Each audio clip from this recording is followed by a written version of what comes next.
Hello everyone, and welcome back to Steel Forest Welding and Forge. Today, we are going to go through the step-by-step process on how I built this quenching tank. Alright, so the first thing I want to do is I want to remove the powder coating on this plate. Powder coating is pretty tough to get off, so I have this heavy-duty paint and epoxy remover.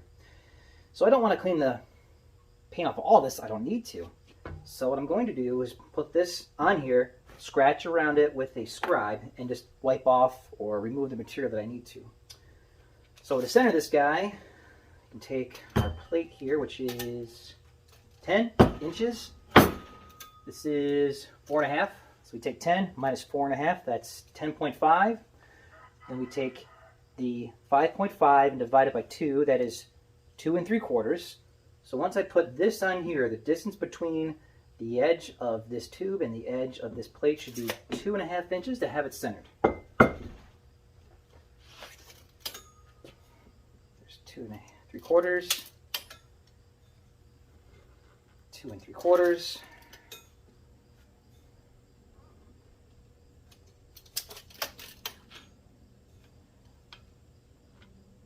All right. Check it on the other direction. Good. Good, that is centered. I'll scribe around it.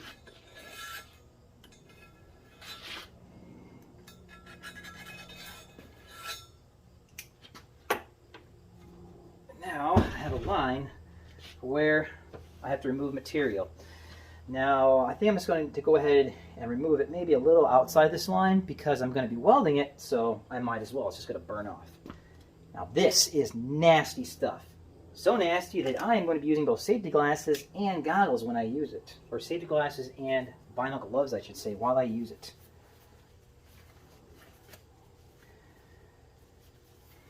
And also, I've got every single window in my garage open as well as the door. You don't want to be huffing this stuff either. Nasty stuff.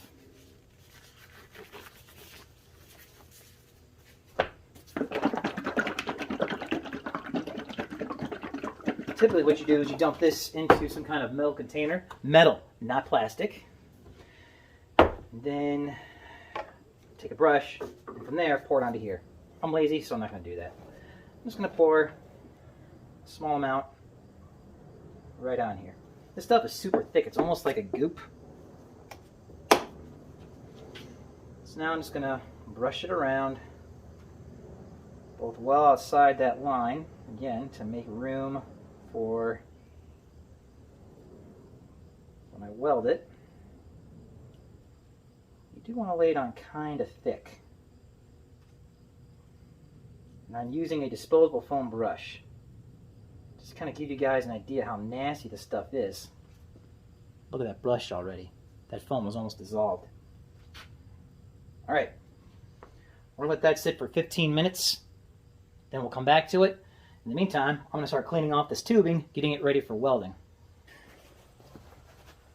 Alright, this tubing already has a slight bevel on it, which is going to make that really nice for welding. But there's all of this protective coating on here and paint on the inside and outside. I want to take that off because that will possibly create porosity, even though I'm going to be stick welding this. I'm just going to go ahead and take a wire brush here, clean this off, clean off the paint, and then I'm going to deburr the inside and outside of this with a Dynafile.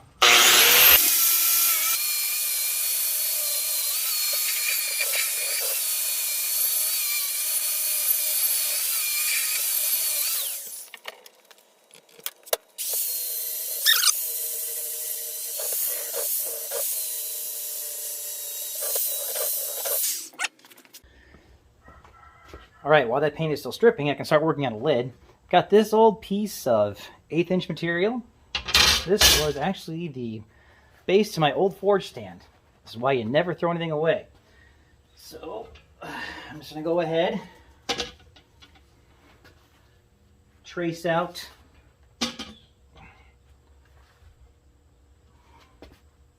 this with a scribe.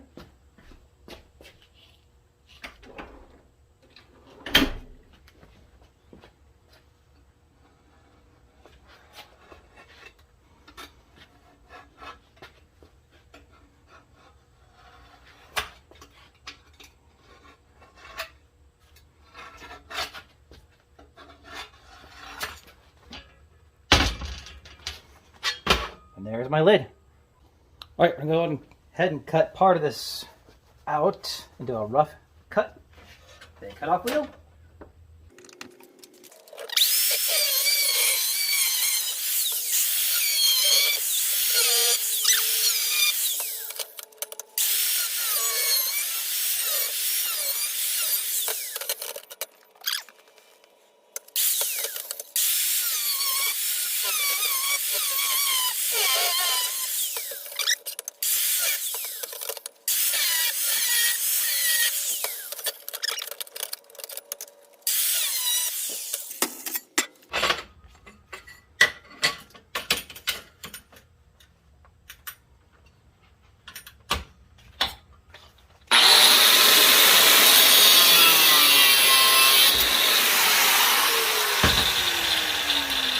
There we go.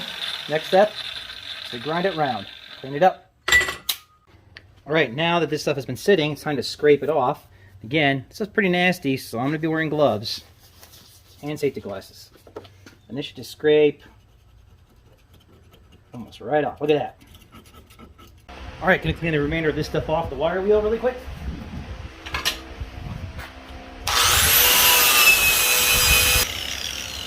You do not need that on there.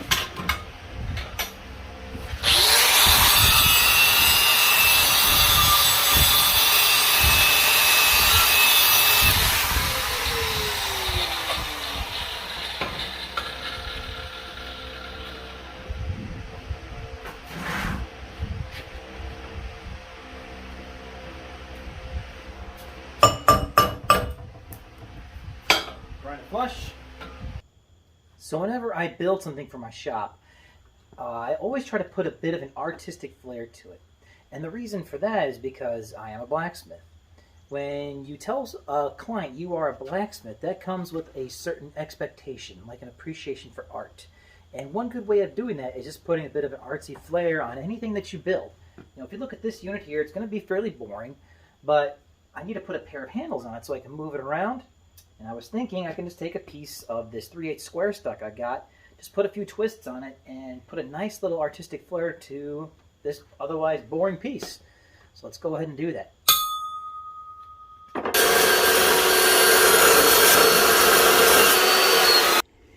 Okay, so I'm getting ready to twist these bars. Now I want them to somewhat match, so when you look at them, they look nice. Now, their layout and fabrication in blacksmithing presents a pretty major problem, and that is you're putting parts into a fire. So a lot of the tools that we use for marking parts in welding, for example, or in carpentry, you can't use. You're not going to be able to see those marks. For example, if I put permanent marker marks on these guys and I put them in the forge, it's just going to burn up. So there's a couple options. Probably one of the best options is this product here called soapstone. A lot of welders use soapstone as a means to mark their parts. The nice thing about soapstone is it leaves a clear mark, but you can also just rub it right off. This stuff does not burn up in a forge. Your other option is to center punch. What a lot of blacksmiths like to do is they'll find the very edge of their part and then strike it, and then they have a mark that they can find on their anvil. Now, this method works very well when that spot that you mark, you're going to be working. You eventually work that mark out of your part. You don't see it. Since I'm not going to be working these parts with a hammer and anvil per se, I'm going to opt to using the soapstone. Now I want there to be a untwisted void here in the middle of my part on these handles. The width of the jaws on my vise that I'm going to be twisting these in is about 1.5 inches. I'm just going to round that up to 2 to make things easy. That's what I'm going to do. Here we have our 10-inch parts. Our middle's at 5. I'm going to say it's 2 inches. So we're just going to mark it 4 and 6. Just like that. So now when this thing's hot and I pull it out of the forge, I can find these marks and line them up with my anvil. I can also mark on 3 sides, make it a lot easier to find. So no matter how I pull it out of my forge, I'll see it. Do the same here. 4, 6. Go ahead and mark those out. All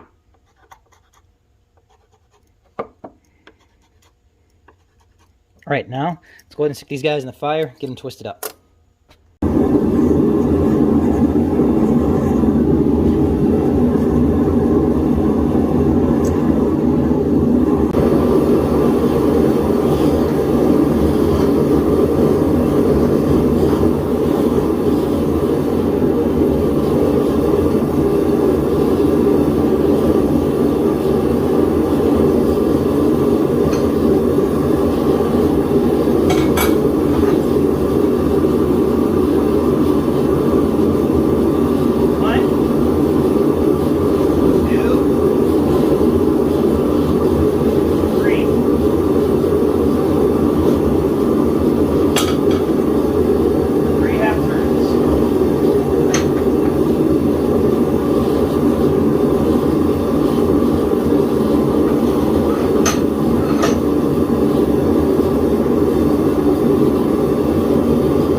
ends, the handles. For this, I'm just going to use a tape measure.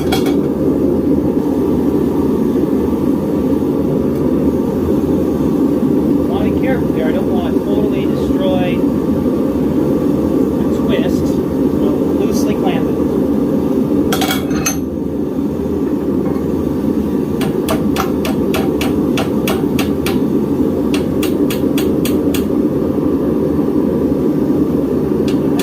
Slightly past the 45 because I am doing this on a piece of tubing.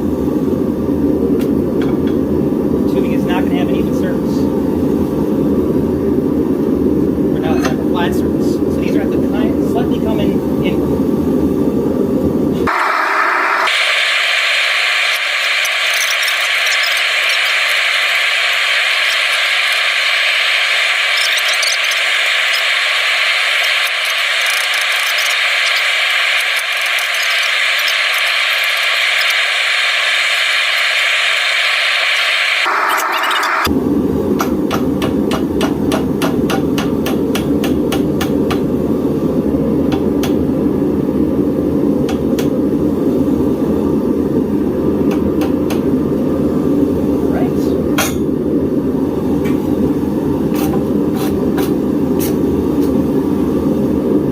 Off, but these guys cool. We'll be ready for the next part. Okay, because I am going to be TIG welding this onto that tube, I want to make sure these ends are nice and clean, and also I'm going to use this brush to reach into all these places that my heavy duty wire smithing brush couldn't reach.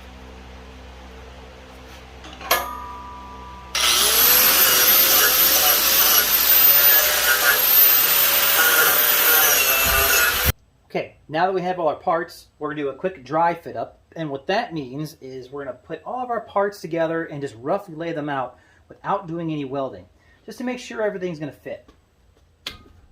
So, we've got our base that we cleaned off, ground all the paint off and all the scale off. Here's our tube. Let's sit on there like that, roughly. So we have our cap. I went to the hardware store. I found this, a sink strainer washer. The diameter of this guy, outside to outside, is exactly 4 inches, which is exactly the same opening in this tube, which stuff like that never happens to me, so I was pretty surprised when I found this. But whenever you're doing a project, just go to the hardware store and see what they got. You might be surprised. So this will go on top of here, and this will go on top of that, and this is going to create a seal for the oil in here, so in case I just happen to knock this over, which I have a tendency to knock things over. This way it won't spill. I had this hinge here laying around in the garage. I bought it for another project. Don't need it, so we're going to use it for this. That'll sit up here on here like so. Next we have this hinge here. This hinge here is going to be what holds this down. So, turn this here. This will go on top of here, roughly like so. Then this will go in here. Okay. So now this guy is flat, this is not, so I'll probably round those out a little bit so I can put it right on here. There's a bit of interference here with this part and this part, so I have a line marked here for this that I'm going to chop off. Other than that, that's looking pretty good. Something like that. And these handles are going to go on the side. Now, if you remember, I bent these in slightly, and that was because this is a conical, or a round shape, not flat. So when you put the handles on, now, you can see, they sit on that guy pretty well. And those will go like that. Now that means to pick it up and move it around. And that's pretty good. I've got most of my paint ground off where it needs to be, so that I can get these parts on here and weld over something nice and clean. This spot here would be the exception, where I don't have it quite cleaned off. So go ahead and mark out where this guy is. And we can clean that off. Wire brush. Now, cautionary tale, I guess, to everyone out there. Do you see how all these parts have this kind of silver coating on them? Now these are steel, but what they do is they dip these into a hot galvanized melt that coats these with this anti-corrosion zinc. Now this is pure zinc. When you heat zinc, it creates toxic fumes. So if you are going to weld over something that is galvanized, I highly recommend you knock this galvanization off with a wire brush, so you're not going to be breathing in those fumes. And even then, make sure you are in a well-ventilated area. So all of this galvy on here, on this side, this galvanization on here, here, and here, and on here, on here, I have to knock most of that off. And also, it will contaminate your weld, especially your TIG welds. So we're going to go ahead and clean everything off.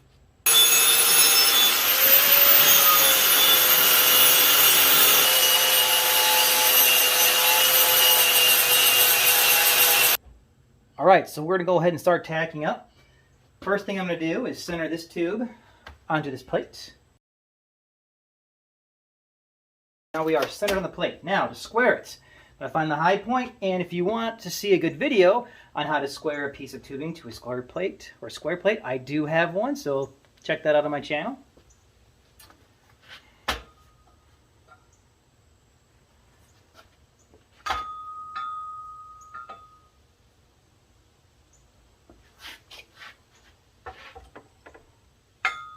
Right there, maybe my high point.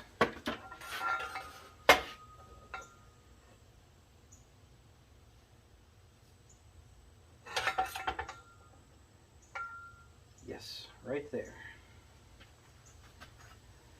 Let's go ahead and tack on that high point.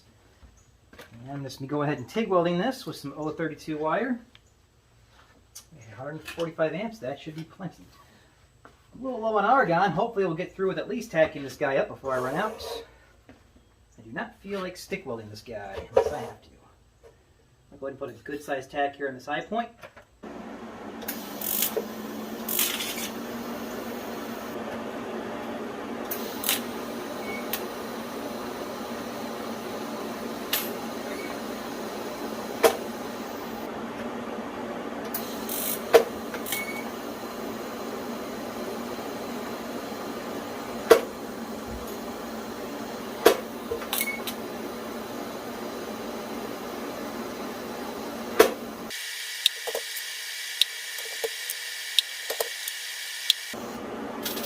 Alright, so now I'm going to have this rubber seal on here.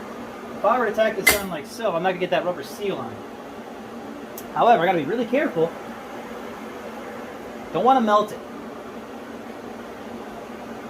Be very careful with our tacking here. First, I think I'll tack on the hinge here.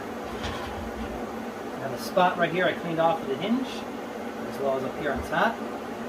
Now there's a kind of weld in the welding world called a plug weld, where you just you cut a hole in a piece of metal, put it on top, and you weld on that hole. Plug welds, however, are not very strong. But for tacking, this will work just fine. So that's what we're going to do. Throw this guy on here like so.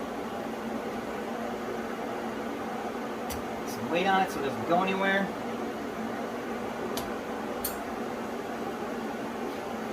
Kind of look down it, square it with my eye. What we'll do is we'll hit that spot right there, plug.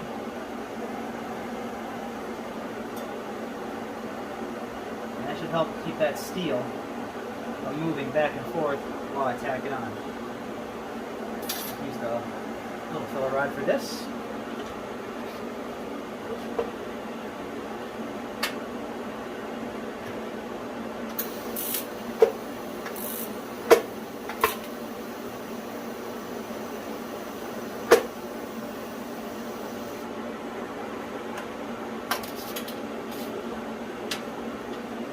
Good. Make sure everything's still tight. There's a bit of a gap up there on top. It worries me a little bit. I think we'll go ahead and clamp that down with something.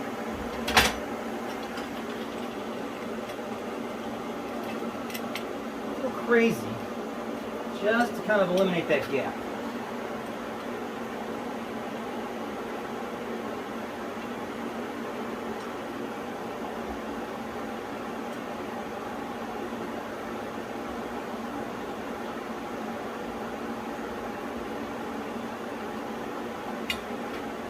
There we go.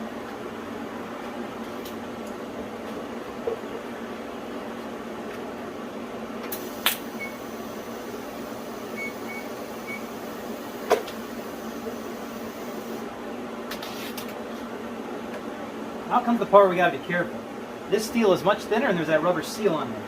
So we want to do these welds pretty quick.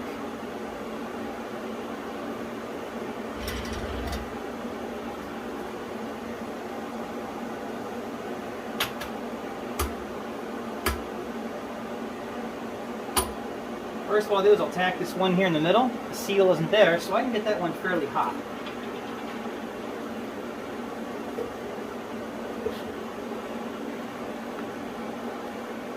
Sure, down that isn't going to get rid of the gap that's kind of there, but not really.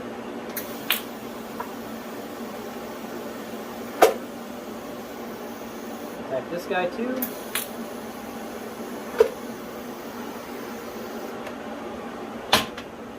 Open that up, get that away from that seal. Hey, we didn't burn it, we melted it, that's good.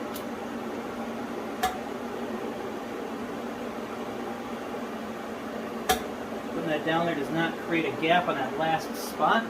Go ahead and weld that.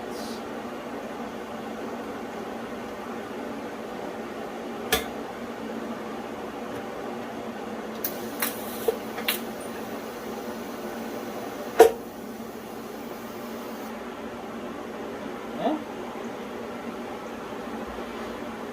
Last, this guy up here. Second to last, I should say.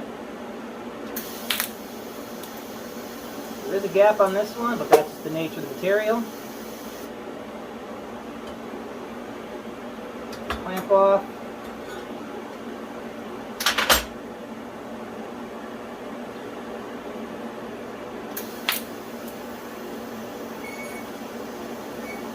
A little spark, that's the galvy.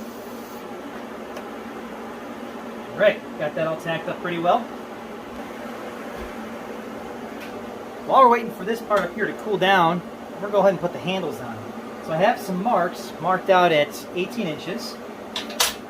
And this guy's going to take 2 hands to do. I'm probably just going to do what's called a fusion weld. A fusion weld is when you just use the TIG weld to heat up both the parent metals both of the parent metals that you're welding together to create a small piece of fusion. Now these are very weak tacks, but the nice thing about them is you only need one hand to hold on your part and to fuse it. You don't need to hold on to a piece of filler rod. So while I was off camera, I also ground these down to be flat. So we'll go ahead and put this guy on near that 18-inch mark. I'm just going to kind of eyeball its center. Then we're going to go ahead and just do a quick little fusion weld right here on this corner. Fusion welds, what you want to do is stomp on that pedal. You want to get both pieces hot really fast. So that way you're not destroying your part or your parent metal. I think we'll go right there.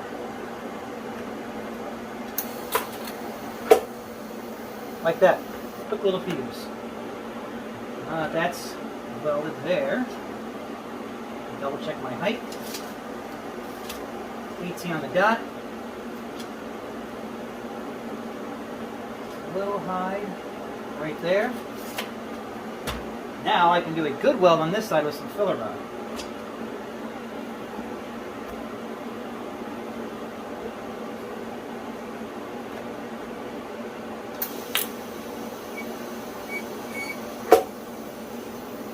Come back here to my fusion weld, put some filler rod on.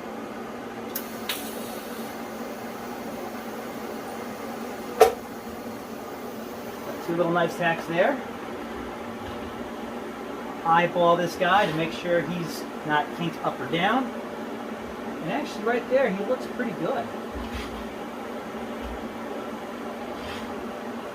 think we'll go with that. Another weld on the opposite corner.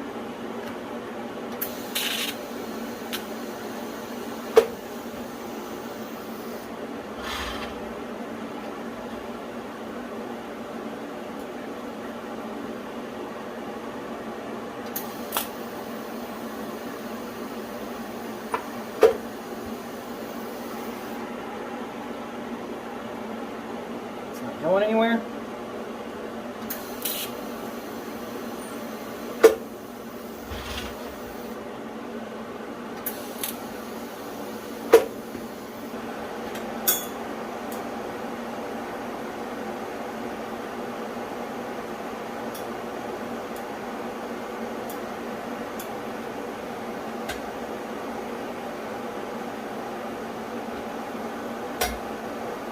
Putting that on there for weight to make sure it doesn't go anywhere.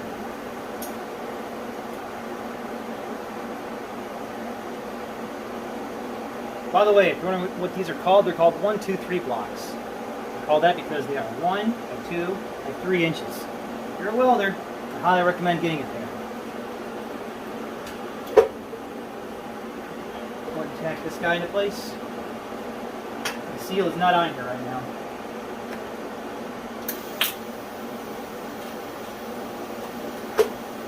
Okay, we're back. Now this is going to be the critical part. Because when we put this seal on here, we don't want this part to just be sitting on here loose. We want it to be tight. So we're going to have to put this guy on here, mark where he is, and then slightly offset it down so that it creates a tight seal. We want it to be a tight seal on there. It's rubber. It's going to give a little bit.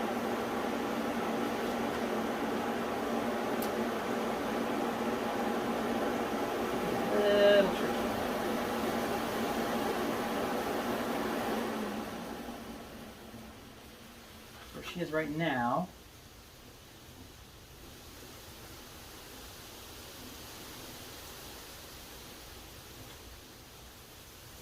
Okay. Also mark that side. So right there is where it's going to sit. So it's just flat. Move it down just slightly. Not much. About a 1/16 of an inch. That's all we're going to need.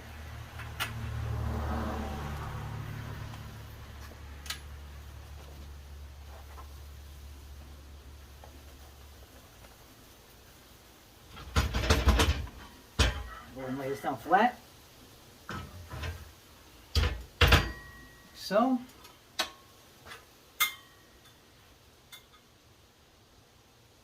And we also bent this in so that when it sits on here, it sits flat. So I got it centered in my marks. Move it down 1/16 of an inch.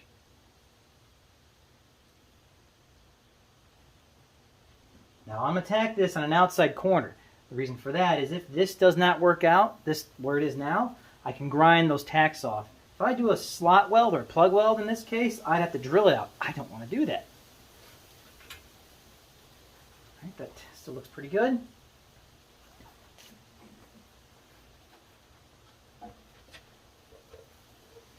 Go ahead and tack it right here in this corner.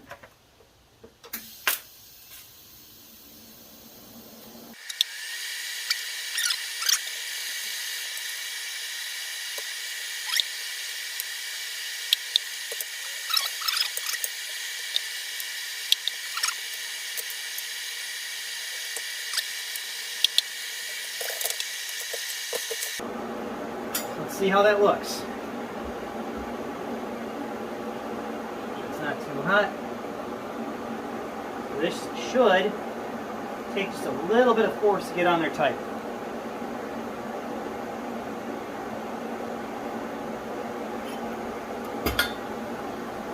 Oof. Okay, that might be a bit much. We can go in here and we can file the inside of that guy down, but you get the idea. That is one hell of a tight seal. Maybe that tight? No. We'll go ahead and modify that here in a second.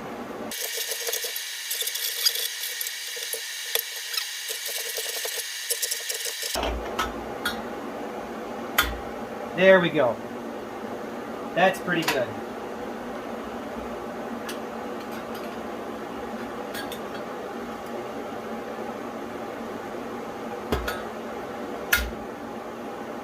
Do that a few times and it'll probably wear down to a point where I won't have to pop it up with a screwdriver. Alright, time to weld this bad boy up.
Alright, she's all welded up. Let's go ahead and clean it off a little. Alright, everything is cooled off. Now it's time to go ahead and put this seal on. Went ahead and I already cleaned everything off. The wire wheel, clean this guy off. Some simple green. I think what I'm going to do is I'm just going to coat this thing with a bunch of super glue. And just close it. Just let it sit. We'll see how that goes.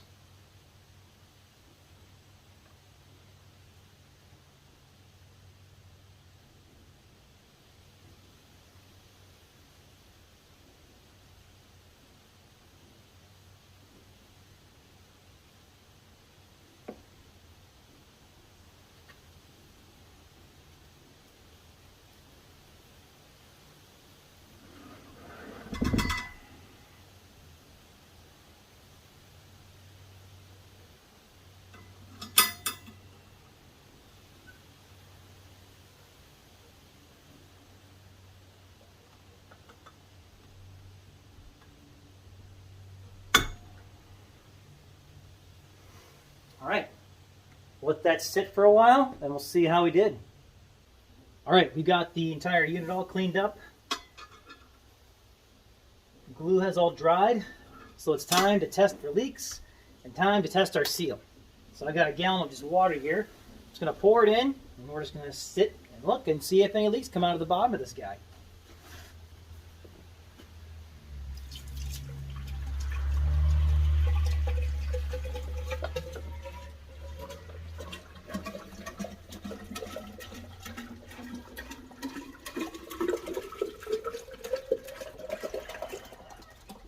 Look at that. That is almost exactly a gallon of water. Just about 4 inches between the top of here and the top of the water. That's great. So it looks like I need about a gallon of quenching oil. So let's look down here.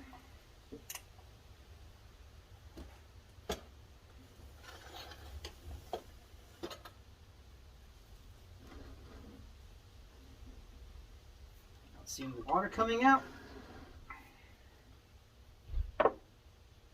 So it looks like got a good weld. And on the first pass, not bad. That's good.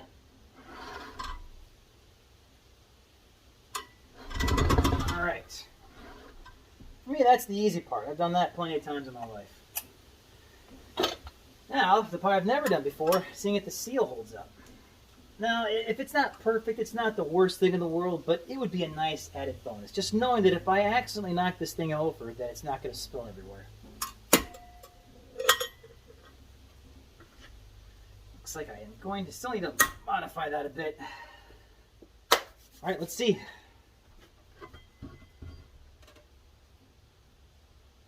Ooh, it leaks a little bit.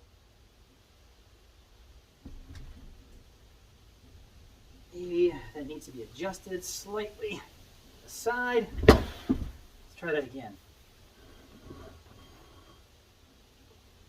Yeah, still a little bit of a leak. That way, this way.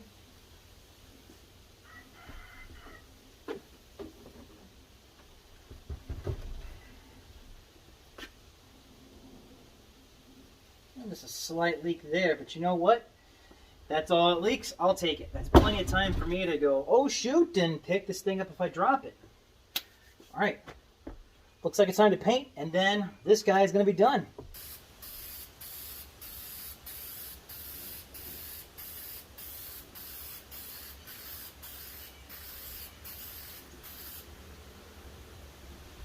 Go kind of wet first coat.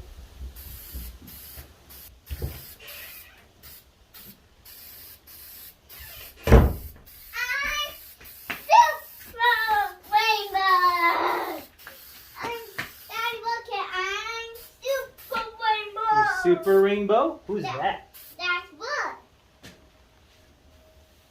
That's Wood, Daddy. Oh, I see, because you're wearing a rainbow dress and a shirt. Yeah, I'm rainbow shoes. That's Wood. All right, stand back. I don't want to get paint on you. This stuff is stinky.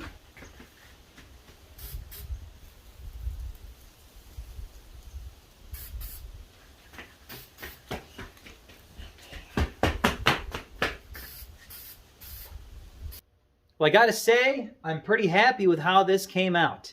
It looks nice, it's functional, it's heavy, square, and got a pretty good seal on this, so in case I knock it over, there's not gonna be oil all over my floor, and in case of a fire, I can always close it.